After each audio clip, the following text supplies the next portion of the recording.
مەدالیای ڕێزێنان لە سەرۆکایەتی ئیسرائیلەوە بەخشرا بە سەرۆکی ئەمریکا جۆ بایدن.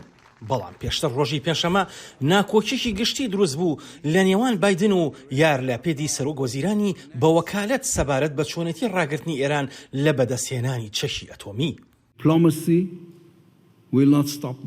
دیبلۆماسیەت ڕێگریان لێ ناکات تاکە شتێک ئێران دەوەستێنێت ئەوەیە کە بزانێت ئەگەر بەردەوام بن لە بەرەبێدانی بەرنامەی ئەتۆمی خۆیان جیهانی ئازاد هێز بەکاردەهێنێت تاکە ڕێگە بۆ ڕاگررتنیانەوەیە کە هەڕەشەیەکی سەربازی ڕاستەخینە بخرێتە سەر مێزەکە.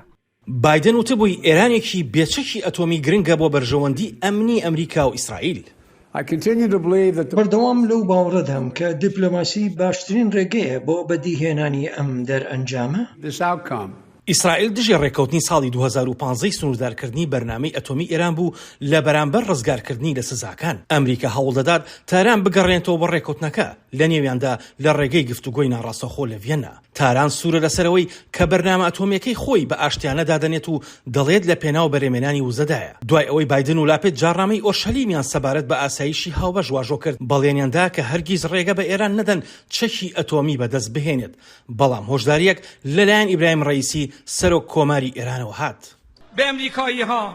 بە ئەمریکەکان و هاوپەیمانانی ناوچەکە دەڵێم گەلی ئێران هیچ قەیران و نەئاسایشێک لە ناوچەکەدا قبول ناکات. هەر هەڵەیەک لەم ناوچەیە ئەنجام بدرێت وەڵامی توند و پەشیمانی ڕوبەڕوویان دەبێتەوە. بۆ بەرەنگاربوونەوەی ئێران واشنگتن هانی پەیوەندی قوڵتر دەدات لە نێوان ئیسرائیل و دراوسی عەرەبەکانیدا. لەوانەش پرۆسەی بەردەوامی یەخستنی سیستەمی بەرگری موشەکی ناوچەکە. واتە هەرێک لە وڵاتان کاتێکی زیاتریان بۆ وەڵامدانەوە دەبێت ئەمەش بژاردەی زیاتریان پێدەبەخشێت. ئاو کات یارمەتی ئەمریکا دەدات بۆ کۆنتڕۆڵکردنی ململاریەکان چونکە کاتێکی زیاتریان هەیە بۆ مامەڵەکردن لەگەڵ پرسەکاندا.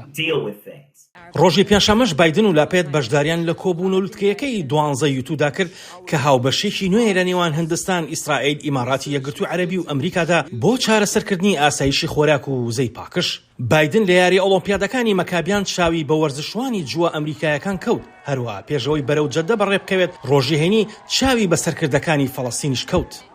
ئاسۆ جەبار بۆ راپۆرتی پاتسی ویداکسوارە بۆ دەنگی ئەمریکا.